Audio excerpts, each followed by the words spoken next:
Hey guys, my name is Charles, and in this video, I'm going to explain how I became a software engineer after leaving school with no qualifications at all. No uni degree, no A levels, not even any GCSEs.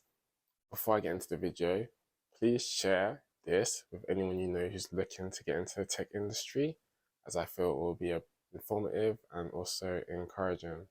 I'm not going to tell you my whole story because it's quite long. I'm going to highlight the key points. So it basically starts when I was going into year 8. My mother told me and my younger siblings that God had told her to homeschool her children. So we was like, okay, cool. And she also told her friends and people in the community, and they was like, that's not cool.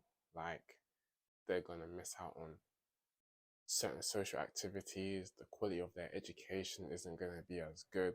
But my mom was convinced that she had heard from God.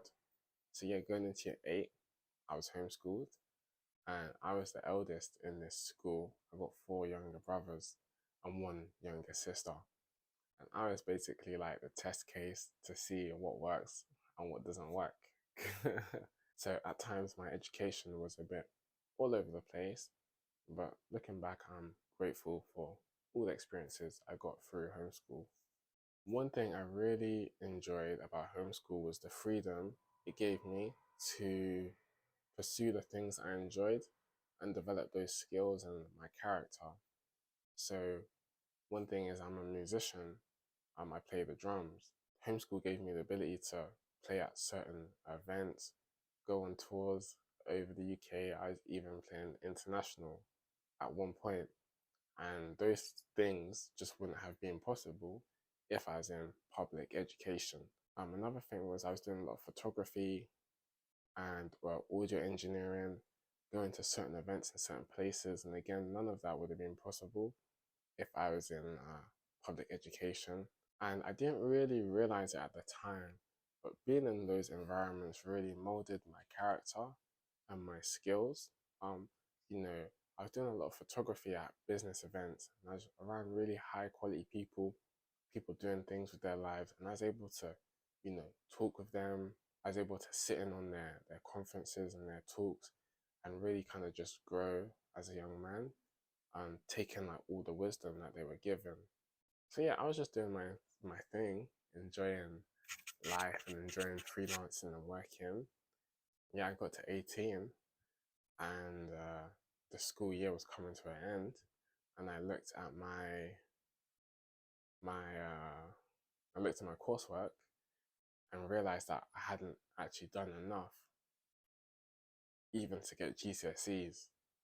So at this point, my friends were doing third year of college or going to uni. Everyone's talking about what uni they're gonna go to, what they're gonna study. Some people working, and they'd ask me Charles, what you doing? And I'd be telling them I'm just kind of freelancing, kind of working. They's like, Charles, are you gonna go to uni? And I was like, no, I'm not gonna go to uni because obviously I didn't have any qualifications at all. So yeah, I remember I was kind of just sitting down by myself, kind of reflecting what I should do. And I thought, I'm just going to continue doing what I enjoy doing, which is freelancing, music, photography, videography, working with small businesses. I'm just going to continue doing those things, keep networking, and see where it takes me. So, yeah, that's what I've done. And I worked with a lot of cool people. I worked with public speakers. I worked with salon owners. I worked with lots of small businesses of different kinds. I was playing drums at various events, and yeah, I was just trying to make something of my life basically.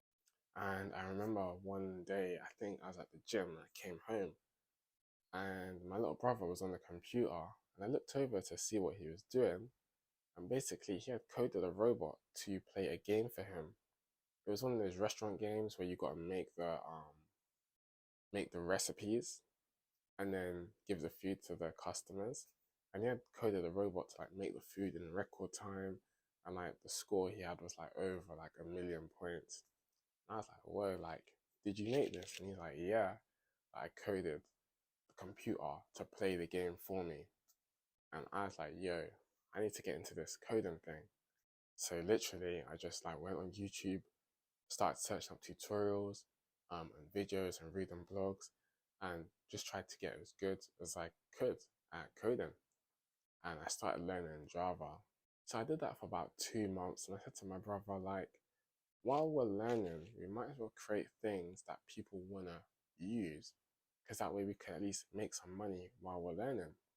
So that's what we did. We started like a small IT company in our bedroom and just started creating software. So like we create software to automate Instagram, we create software to scrape news websites and use that data. But our most successful project was basically a price tracking app for technology. So think of like StockX, but for like iPhones, games consoles, those kind of things. And we released this product to the public, and people started using it, and we started making money. And we was like, yo, like, we're actually making like some money from this thing. For me, this was like really big because, at this point, my friends are going into second year of uni. They're doing like big things. And like for me, this was the step to like becoming like a real entrepreneur and making some real money and being able to buy things, if that makes sense. So yeah, I said to my brother, like, let's take this seriously. It's like we registered a company, like got our paperwork sorted out, like set up a schedule, would be getting feedback from our customers, just doing everything we could to take this as seriously and as professionally as possible. And yeah, business was going good. And then one day my brother said, like, Charles, like, go look at the website. So I went on the website and it just wasn't working. And he's like, what's going on? And it turns out like some of the APIs and functionality that we used under the hood of the website, like it had been like taken offline, but you couldn't use it anymore. So basically our website had broke overnight. And yeah, that was obviously disappointing. It felt like, at least for me, I'm back at step one, back to the drawing board. But I said to my brother, look, we've done it once, we can do it again.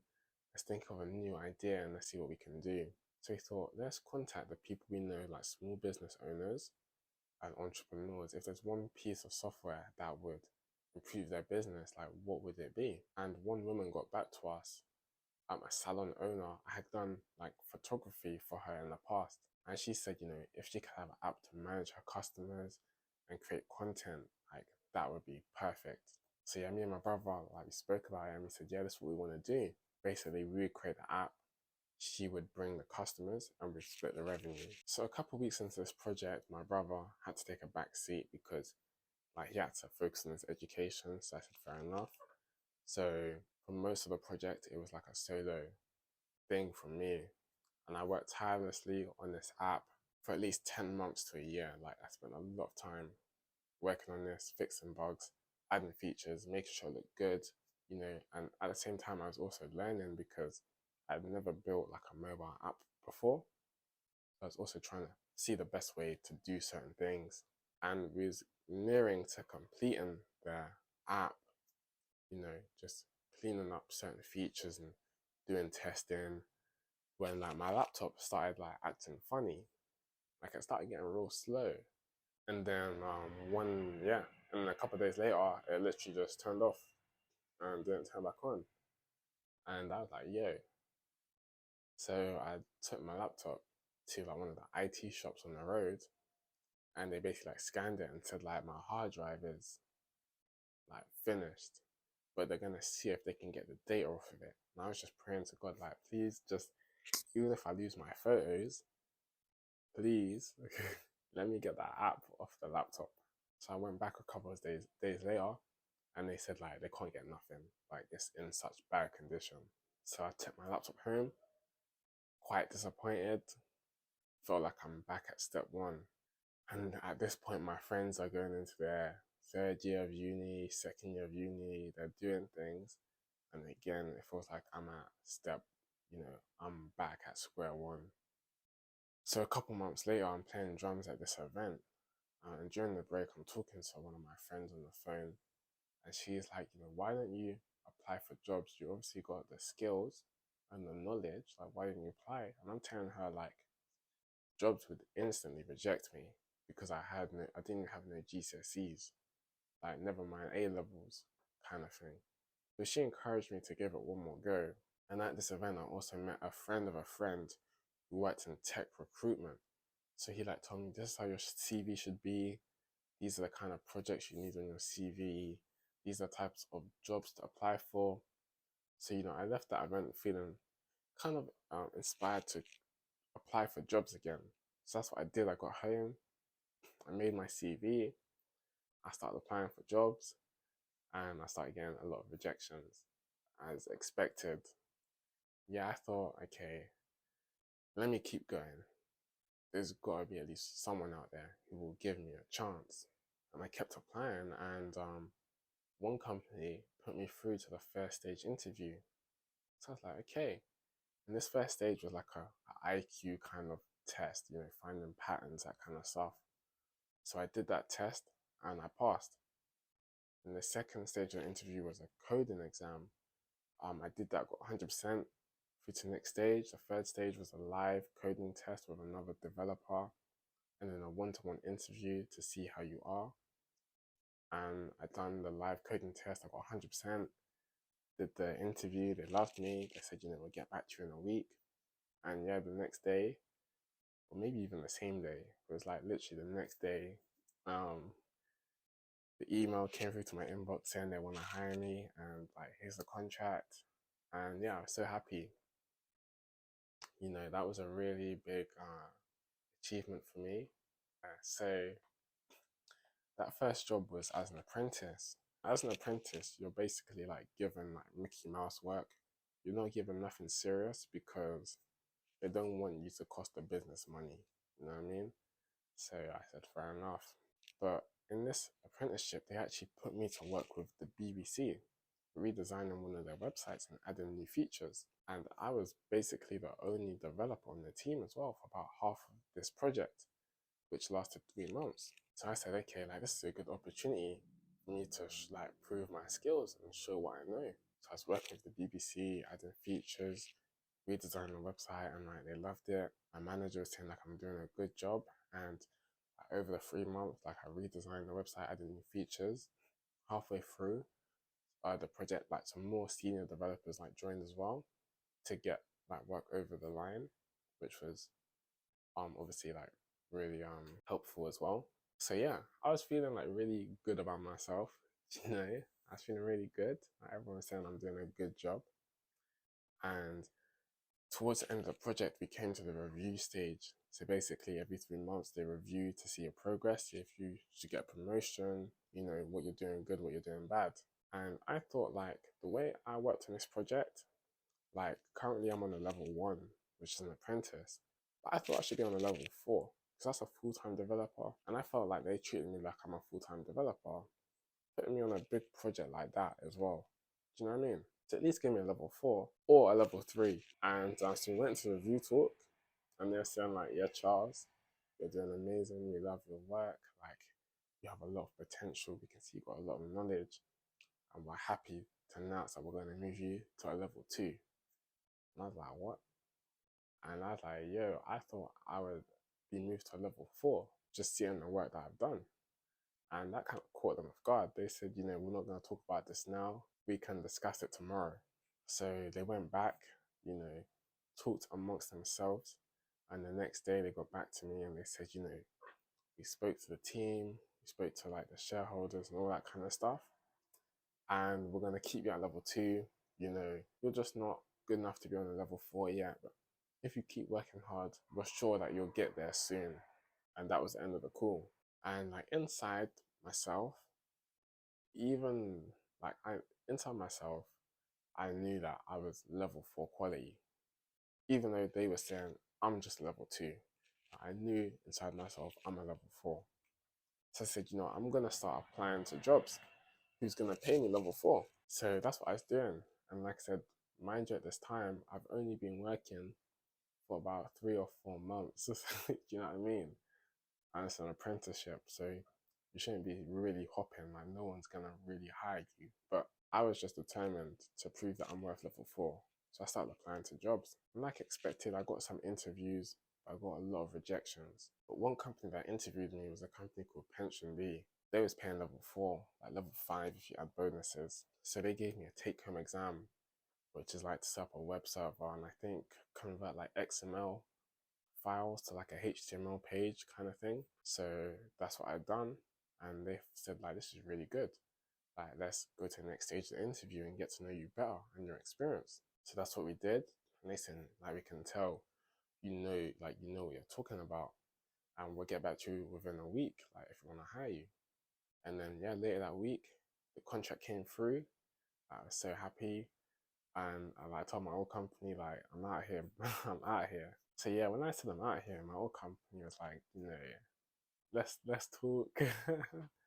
Why don't you, let's think about this, But I was done basically. I already had checked out. So yeah, within 3 months, I'd moved from level 1 to level 4, and I was really happy with myself, able to save some more money, and buy some nicer things. So I'm working at Pension B for about 3 weeks, and then I get a call from a recruiter saying like, there's this opening for a senior software developer role at this company, and we feel like you'd be a good fit.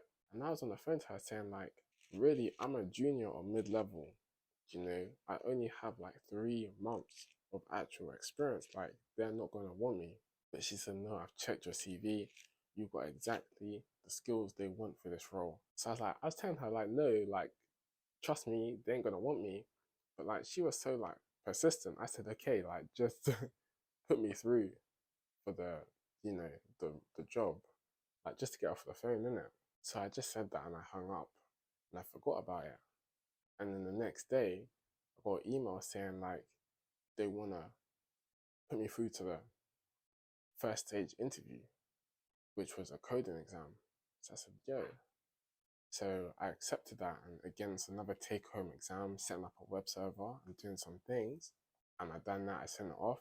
They said this was really good. Like, we wanna bring you into the next stage. So I said, okay. The next stage was with like a live coding exam with the head of tech. He's asked you some questions, and then like a one-to-one interview to kind of get to know you better. So obviously, I did my research on the technologies they used, which was like React, AWS, Express, that kind of stuff. And so yeah, this guy was asking me questions, and I was just like telling him the answers. He was like, "Wow, I can see you know what you're talking about." And then I had my one-to-one interview with like the head of the department, and he said, "You're a really cool guy, and we're gonna get back to you within a week whether we want to hire you." Yeah, a couple of days later, the contract hit my inbox, and I was like, whoa. And I showed the contract to my parents, and they was like, whoa. So, yeah, everyone was just like, yo. And yeah, so what this company was paying would be considered like a level 8 compared to the first company I was at. So from getting my first job to where I am now took less than a year. It was about 10 months from level 1 to a 4 to a 8. And this is all after leaving school with no qualifications, not even a uni degree, no A levels, no like even professional experience. Like, I was just freelancing, working for small businesses. Do you understand? So like God really kind of accelerated my career and like just kind of uplifted me in the arena that I was in. So yeah, I was really grateful, like really grateful to God for what He had done in my life. And when I think about my story, I realize like, to be honest, I wasn't even the main character, like in my testimony. Like, it was really my mother who had a word from God 10 years ago that she needs to homeschool her children. Everyone that you would have spoke to would have told you that's a bad idea. Like, they're gonna miss out on A, B, C, D. They're gonna lose out on 1, 2, 3. Like, don't do it. But she was convinced that she had heard from God, and she took that step of faith to homeschool her children. And even at times when it seemed rocky, even at times when it seemed like she made the wrong decision, like when I left school with nothing, she knew she had heard from God. And now just look at what God's done for my life now. But what does this mean for you? The truth is that God wants to do big things in all of our lives. He wants to take us to places that we couldn't even imagine and promote us into positions that really we weren't qualified for on paper. But what's going to take is actually obedience and doing what God is telling you to do. God may have told you to study a certain course or to go for a certain role or to apply for a certain position. He might have even told you, for example, to move cities. And these things may seem like silly or ludicrous to the people around you. Like, the people around you won't be able to understand like the decisions you're making, but it's about having that conviction in what God's telling you to do. And that's how God often works. He tells us to do things that are unconventional so that when we get to the finish line, we can say it's only God who's brought me here. Like, I have no business, I have no business being in the role I am now. Not to say that I ain't got the skills, because I have, like, I'm doing a great job. But like on paper, I have no business being where I am. Like, some of my friends who studied software engineering in uni are applying for jobs. Do you know what I mean? Or just getting graduate roles. And I've been hired as a senior, and I left school with nothing. That's how you know it was God actively working in my life. Even when my businesses were failing, my laptop was blowing up, God was with me every step of the way. And yeah, I'm really grateful for that, and it's really increased my faith. So I want to encourage you to keep pursuing your dreams and goals. God can work a miracle in your life if you'll just trust Him. So yeah, once again, thank you for watching the video. Please share it with anyone you know who may want to get into the tech industry, and I'll see you next time. Thanks.